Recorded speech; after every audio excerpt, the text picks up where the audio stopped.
Hello, Ukraine War Awareness here, and today I want to get into the topic of some new tanks that were debuted at recent Army Expos or military forums, whatever you want to call them, over the last couple of months from Russia, Poland, and the US with their Army 2016, MSPO, and AUSA respectively.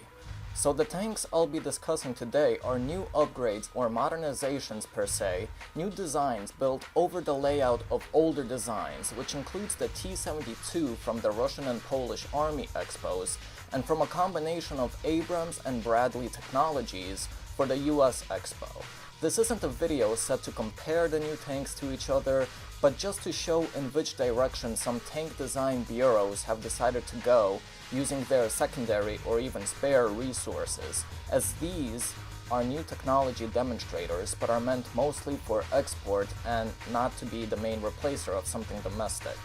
Anyways, the new tanks I am talking about is firstly the new Russian T-90MS Proryv-3,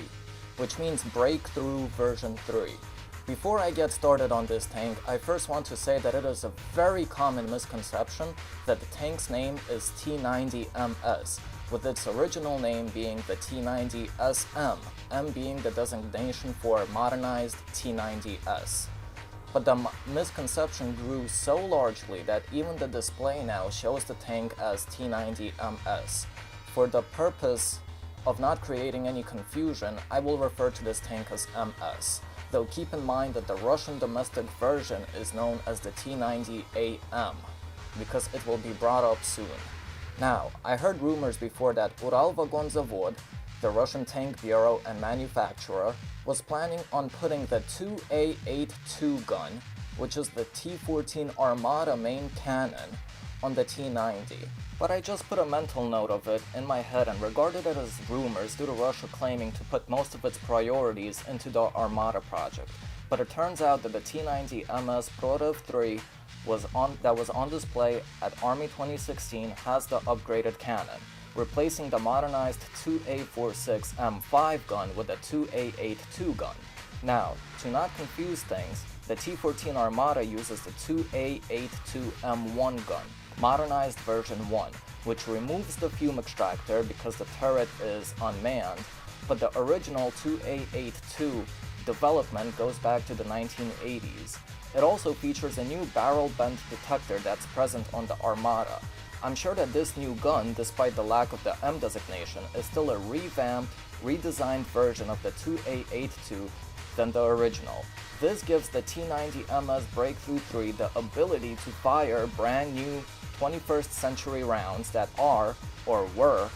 Armata exclusive. This includes the Vacuum 1 Sabot round, which is the depleted uranium shell capable of penetrating 1000 millimeters of RHA, or rolled homogeneous armor, the Sprinter anti-tank guided missile, which is a significant upgrade of the already near 100% accurate reflex ATGM, or to be more exact, the 9M119M1, otherwise known as the INVAR-M, which was made for the 2A46 M5 gun as an upgrade to the reflex ATGM, which has a model number of 9M119M without the additional 1. I know these numbers may be confusing at first to a person that's new to tank modernizations, but these are just modernization designations.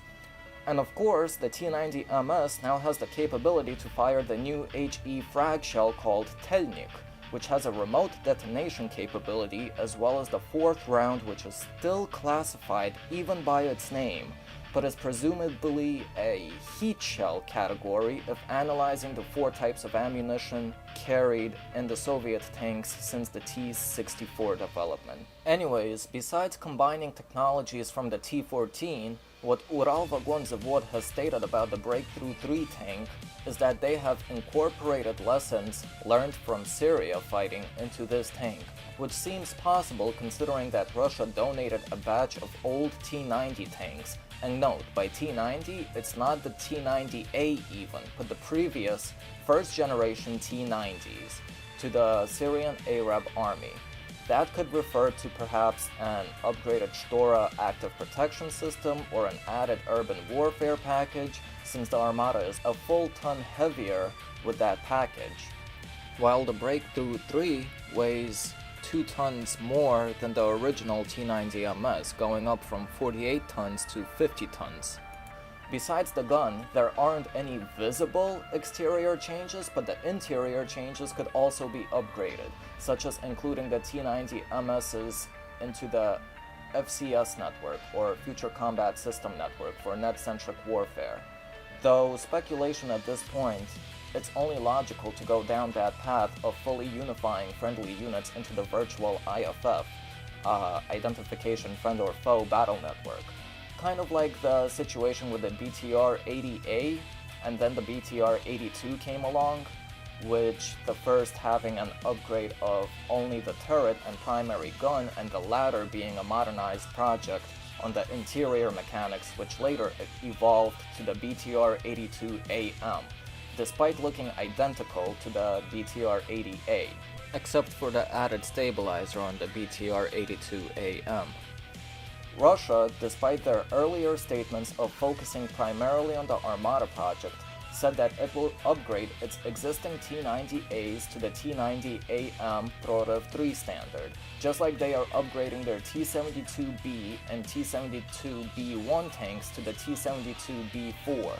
or as others may know it as the T-72B3M standard, which is a very cost-effective modernization plan. 150 T-72Bs and B1s to the B4s for only $37 million. This is likely done as a stopgap measure until the Armada is fully complete with its state trials and is accepted into military service in large quantities, just as with the BTR-82.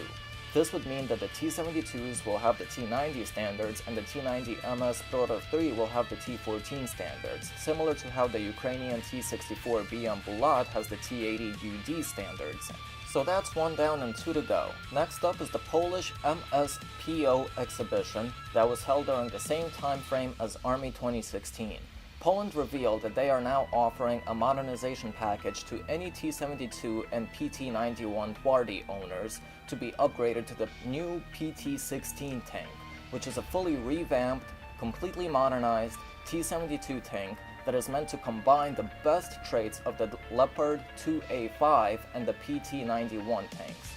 This tank is filled with international parts. First, we see a panoramic sight is added on top of the turret, which gives it a 360-degree view and not shared by any T-72 tank besides the T-72B4, which was only unveiled in early 2016. The turret is entirely changed with a new drive stabilizer system, as well as changing the 125mm 2A46M1 gun with a 120mm NATO configured gun that is domestically produced based on the Rheinmetall model, and although not revealed who designed and licensed the gun, meaning it's not an L55 gun, but is however capable of firing Rheinmetall's latest rounds. IHS Janes believes the gun to be of Slovakian or Ukrainian design. The PT-16 is capable of firing two different types of rounds, being the latest DM63 Sabot round and the DM11HE frag round, with a source from Janes stating one of these rounds being a modular propellant round, which would be a major leap in armament. For a quick rundown on what a modular propellant round is, it's a round that has a two-stage loading mechanism, one for the round and the other for the powder-like propellant substance, gunpowder for the shells if you will. The only other two tank shells that are currently modular propellant is the US M829A4 round for the SEPV3 Abrams version, and the Armada's Vacuum 1 round is also believed to be modular propellant. Other systems that use modular propellant ammunition is the 2S35 Koalicja SV self-propelled gun, so it's a brand new form of armament technology. Hence why the Armada's autoloader is so classified that not even an artist's rendering exists out there, nor for the PT-16, which makes it one of the very few tanks with a 120mm Rheinmetall cannon that uses an autoloading mechanism, with other tanks including the French AMX-56 and the South Korean K2 Black Panther. It's thanks to the autoloader that the rate of fire is stable at 12 rounds per minute, fitted with 22 rounds in the autoloader, making the rate of fire faster than the K2 Black Panther and the T-90MS Proryv-3 autoloaders, as well as any manual loading tank. Another objective of the PT-16 is improving over the T-72's power-to-weight ratio. This is done by fitting the tank with a 1000 horsepower diesel engine, which oddly enough comes from a Serbian supplier, despite promising trials of the French 1000 horsepower Renk RENK engine, which was tested on Polish PT-91 and T-72B tanks, which gave those tanks new features such as 360-degree pivot turns on-the-spot capabilities. Whether the PT-16 shares that capability is unknown, but with the Serbian engine claims, it can deliver up to 1,100 horsepower, but it hasn't been rated such by the Polish Tank Bureau. And obviously, since this is a main battle tank, it comes with a coaxial 7.62 machine gun and a remote weapons station on top of the turret, which is called ZSMU-A4, which is manufactured domestically by Polish company Zakłady Mechanizacja Tarnów, or ZMT, whom also designed the autoloader for the main battle tank. The tank comes standard with air conditioning, has an improved APU, auxiliary power unit, and additional armor includes the Polish QNet system, additional composite armor, new explosive reactive armor called ERAWA half-type reactive armor, and a laser warning system called OBRA-3. The tank also introduces a battlefield management system, an absolute must for any modern main battle tank. So despite being a Lego construction of many international parts put together, Poland incorporated some of the PL-01 tank's earlier technologies into this tank, making an impressive modernization piece built on top of an old T-72 hull, which has always interested me personally on how each independent ex-Warsaw nation pact upgrade their old Soviet tanks and follow different technological paths that ultimately reach the same or similar results in the end. It's as if a T-72 has been given new life by choosing a unique direction of evolution. The only downside to this tank is that its RHA, rolled homogeneous armor, with its new reactive armor, has only been measured at 800 millimeters, which is very low for a modern MBT, but nevertheless still better modernized than either nothing or building a completely new design from scratch, which would take years, probably even decades for some nations. And factors applying in such as kinetic force lost from an RPG by the QNet or other armored add-ons. Whether it can survive a direct hit by a tank remains to be seen, and it is unlikely that Poland will domestically accept this tank due to joint Rheinmetall-Polish development of the Leopard 2 PL to replace its Leopards 2A4s and 2A5s, as well as the PL-01 concept still being worked on by Poland and BAE Systems. Since it's mostly meant for export purposes, Ukraine War Awareness analyzes that it is a possibility that Malaysia may be one of the countries that one day purchases this upgrade package, since they operate a number of PT-91Ms bought from Poland, with M being the one and only instance where it's designated as Malaysia instead of modernized, so PT-91 Malaysia. Last but not least, we have the AUSA exhibition in Washington, D.C., and the most tank-like design that was showcased by General Dynamics, which they called their Griffin technology demonstrator. Now, since there's no more light tank classifications and the chassis is taken from the British Ajax IFV, or SV as they call it, a specialist vehicle, and has been completely automatized and fitted with a lightened version of an Abrams tank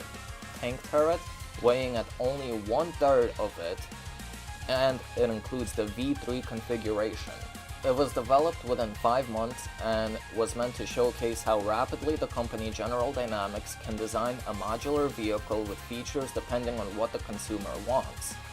Not much was given about it besides using a German power pack, and some General Dynamics referred this as not an infantry fighting vehicle, not a tank, but as a platform. In front of it is laid out 4 shells, which gives me the assumption that General Dynamics has developed a Soviet capability of firing 4 different types of ammunition, which highly suggests that this has a crew of 3 with an autoloader. Since this is a technology demonstrator, as they say, 3 programs melded into one, which is the British Ajax, the Abrams turret, and features from the cancelled Future Combat System program, FCS, this is not seen as a solution, but more of a precursor to future developments and development capabilities. Weighing in at only 27 tons, it is easier to airlift and transport this vehicle and would be a modern addition to light infantry brigades and airborne troops. So this concludes the 3 latest tanks that were debuted at various exhibitions over the last 2 months. Whether we will see any country purchase or ever deploy any of these tanks remains to be seen, but from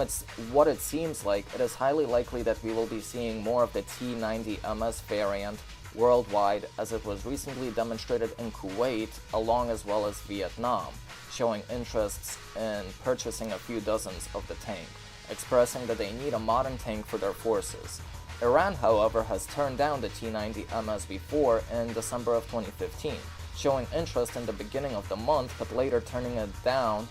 the offered contract for what they claim they will build their own domestic modern tank that still remains to be seen. Iran seems confident of domestically produced products, especially now with their sanctions ceased, as well as for Russia itself, which will be modernizing old batches of T-90As into the AM Breakthrough 3 standard, the T-90AM. Poland will most likely focus on the Leopard 2PL and the PL-01 investments, but may eventually announce modernization projects of the old T-72s and PT-91s, plans of their own. This has been showcasing the latest tanks from international military forums with Ukraine war awareness. Hit that like button to support the release of future videos. Let me know your thoughts down in the comment section below of what you think of these new modernized machines, and check out this channel's other videos that covers military exercises, translated Ukrainian war footages and analyses, among many other variety of videos, and I will see you guys in the next one.